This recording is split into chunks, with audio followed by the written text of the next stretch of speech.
আজকে যেখানেই যাচ্ছি শুধু সমালোচনা আর আলোচনা শুনতে পাচ্ছি। চাই বাজারে মাছ কিনতে যাই, সবজি কিনতে যাই, গাড়ির তেল পেট্রোল ভরতে যাই, আর মসজিদে নামাজ পড়তে যাই, চায়ের দোকানে চা পান করতে যাই, সমস্ত জায়গায় রাস্তাঘাট সব জায়গায় শুধু সমালোচনা আর আলোচনা হচ্ছে। বাংলাতে নতুন সরকার এসেছে মাত্র একটি মাস। আমরা পরিস্থিতি সম্পর্কে সকলেই অবগত আছি যে কত ভয়ানক পরিস্থিতি তৈরি হয়েছে, আর আমি আশঙ্কা করছি যে পরবর্তীতে এর থেকে আরও ভয়ানক পরিস্থিতির সম্মুখীন হতে পারে। তো সেটা রাজনৈতিকভাবে যারা বিরোধী দল আছে তারা সেই প্রসঙ্গে কথাবার্তা বলবে। তো আমি আমার মুসলিম উম্মাহকে, মুসলিম কওমকে আমি এই কথা বলতে চাই যে পৃথিবীর জমিনে যা কিছু হয় এগুলো সব আমাদের হাতের কর্মফল। ইতিপূর্বে আল্লাহ রাব্বুল আলামিন পৃথিবীর জমিনে বিভিন্ন ধরনের আযাব না মুসিবত, এই সমস্ত পেরেশানির সম্মুখীন না মানুষকে করিয়েছিলেন, না মানুষকে শুধরানোর জন্য, মানুষকে পরিবর্তন হওয়ার জন্য, মানুষকে শিক্ষা নেওয়ার জন্য। আজকে আমরা দেখছি যে একটা ব্যক্তিগতভাবে এক দলের পক্ষ থেকে না মানুষকে বিভিন্ন হেনস্থা, আক্রান্ত এবং পেরেশানির সম্মুখীন হতে হচ্ছে। তো আমি বলবো যে এটা হলো এক ধরনের আল্লাহ তাআলার আযাব। আজকে আমরা দেখতে পাচ্ছি যে ছোট ছোট ব্যবসায়ী যারা রাস্তাঘাটে ব্যবসা করে এবং বিভিন্ন শহরে যে বিল্ডিংগুলো আছে না তাকে ভেঙে দেওয়া হচ্ছে, ছোট ছোট ব্যবসায়ীদেরকে উৎখাত করে দেওয়া হচ্ছে, আরও বিভিন্ন রকমের পেরেশানির সম্মুখীন মানুষকে হতে হচ্ছে।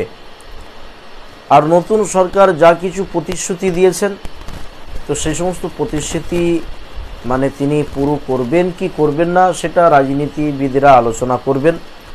তো আমার মূল বিষয় বলার উদ্দেশ্য হলো কথাটি যে এটা হলো আল্লাহ তাআলার এক প্রকার আযাব। আজকে আপনি ধরুন যে আজকে বুলডোজার দিয়ে যে ঘর ভাঙা হচ্ছে, বিল্ডিং ভাঙা হচ্ছে, তো একটা দলের পক্ষ থেকে, একটা ব্যক্তির পক্ষ থেকে বা একটা শাসকের পক্ষ থেকে হচ্ছে, বা ছোট ছোট ব্যবসায়ীদেরকে তাদেরকে উৎখাত করে দেওয়া হচ্ছে, তাদের সমস্ত ব্যবসায়ী যা কিছু আছে সামগ্রী সেগুলোকে নষ্ট করে দেওয়া হচ্ছে।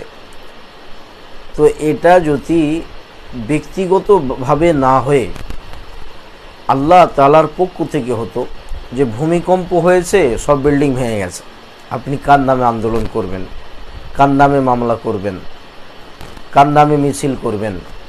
করতে পারবেন কি পারবেন না? না, আজকে একটা শাসক দলের পক্ষ থেকে বুলডোজার দিয়ে বিল্ডিং ভাঙা হচ্ছে, তার জন্য আপনি এই সমস্ত পদক্ষেপ নিচ্ছেন। তেমনইভাবে যে মানুষের ব্যবসা বাণিজ্য বন্ধ হয়ে যাচ্ছে, যারা ফুটপাতে ব্যবসা বাণিজ্য করত না তাদেরকে উৎখাত করে দেওয়া হচ্ছে। ধরে নেন মহামারী এসে গেল বা এমন কোনো দুর্যোগ এসে গেল যে তাদের সমস্ত ব্যবসার মাল নষ্ট করে দিল, ব্যবসাকে বন্ধ করে দিল। যেমন কিছুদিন আগেই যে লকডাউন ছিল, কত মানুষের ব্যবসা বাণিজ্য, কল কারখানা ইত্যাদি সব বন্ধ হয়ে গিয়েছিল। তো কার নামে আন্দোলন করবেন? ধরে নেন প্রচুর পরিমাণে বৃষ্টি বর্ষণ হলো, রাস্তাঘাট সমস্ত এলাকা সমস্ত জায়গায় বন্যা হয়ে গিয়েছে, কাজ কারবার ব্যবসা বাণিজ্য সব বন্ধ, কার নামে আন্দোলন করবেন? তো এটা একটা আল্লাহ তাআলার পক্ষ থেকে আযাব, যে আমাদেরকে সংশোধন হওয়া এবং পরিবর্তন হওয়ার সুযোগ আল্লাহ তাআলা বানিয়ে দিয়েছেন।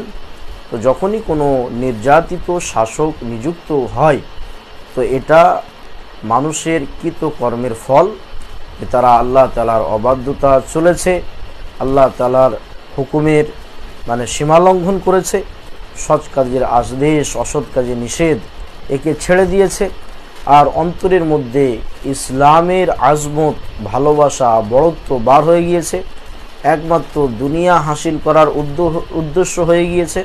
তো তো যখনই মানুষের অন্তরে মানে এই চিন্তা ভাবনা আসবে যে দুনিয়া হাসিল করা, পৃথিবীর মান সম্মান অর্জন করা, আর ইসলামের মর্যাদা তার অন্তর থেকে বার হয়ে যাবে। আর সৎ কাজের আদেশ, অসৎ কাজে নিষেধ করা যখন বন্ধ হয়ে যাবে না, এই ধরনের আযাবের সম্মুখীন আমাদেরকে হতে হবে। আজকে দেখুন যে পৃথিবীর কোনো মানুষ এই সমস্ত বিষয়কে উপলব্ধি করে না, এই সমস্ত বার্তা, এই সমস্ত কথাবার্তা বা এই সমস্ত মেসেজ আমাদেরকে দিচ্ছে না। আজকে সমস্ত জায়গায় আলোচনা এবং সমালোচনা হচ্ছে, কিন্তু এর সলিউশন যে এই আক্রান্ত এবং হেনস্থা এবং এই বিপদের সম্মুখীন থেকে আমরা কিভাবে রেহাই পাব না, তার কোনো সলিউশন, তার কোনো পরামর্শ না আমরা পাচ্ছি না।